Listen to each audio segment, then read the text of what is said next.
De quoi est composé un cortège de mariage? Donc, dans la vidéo d'aujourd'hui, on va parler de cortège de mariage. Donc, j'aime ça dire que c'est divisé en trois catégories de personnes.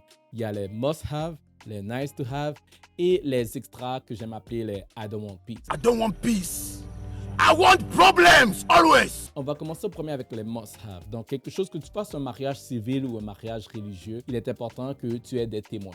Donc, qu'on appelle le parrain ou la marraine, etc. Okay? Donc, ce sont des personnes qui sont témoins de votre union. Le choix de la marraine ou du parrain, okay, c'est très important parce que la marraine, okay, c'est la personne qui va être là pour toi du début, qui va t'aider avant le mariage, lors de la journée du mariage et qui va aussi être présente après le mariage. Par la suite, okay, il y a bien entendu les parents ou les représentants des parents qui font partie, selon moi, des must-have dans un cortège lors du mariage. Par la suite, il y a ce qu'on appelle les nice-to-have.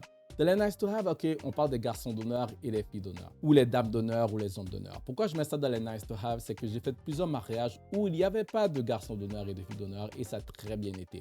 Mais c'est quoi le rôle des garçons d'honneur et filles d'honneur? OK? C'est de contribuer de manière positive à la journée.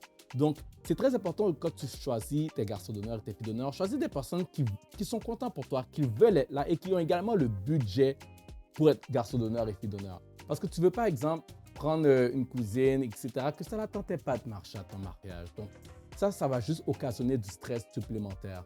Donc, assure-toi de choisir un cortège qui sont présents, qui sont contents pour toi, pour vous, votre couple. Donc, ils vont contribuer à la réception. Le cortège sont supposés être les premiers sur la piste de danse. Okay? Les garçons d'honneur et les filles d'honneur sont supposés être sur la piste de danse à faire l'ambiance. Quand les mariés vont rentrer, ils sont supposés être ceux qui font le plus de bruit.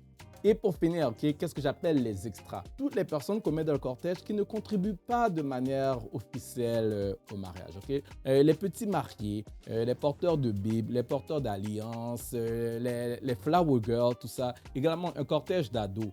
Si tu as déjà des garçons d'honneur, dames d'honneur, etc., tu n'as pas nécessairement besoin d'un cortège d'ados. C'est juste un extra et c'est des places de plus pour la limousine. Pour conclure, okay, organiser un mariage, honnêtement, c'est beaucoup de stress. Donc, si tu peux limiter tes sources de stress, pourquoi pas? Parce que honnêtement, tu n'as pas besoin d'avoir 50 personnes dans ton cortège. Dans ton cortège, il faut que tu aies les personnes qui sont là pour toi et qui vont contribuer à ta journée, qui ne vont pas être une source de stress. Le reste, donne-leur une place à la salle de réception et puis that's it. Donc, dis-moi en commentaire, OK, est-ce que toi, tu es plus du genre très gros cortège ou petit cortège? Donc, laisse en commentaire quel genre de cortège que tu es, qu'est-ce que tu vises, qu'est-ce que tu as eu à ton mariage, etc. Donc, sur ce, c'était Johnny Wilson du studio First Class Pictures et on se recroise sur une autre vidéo.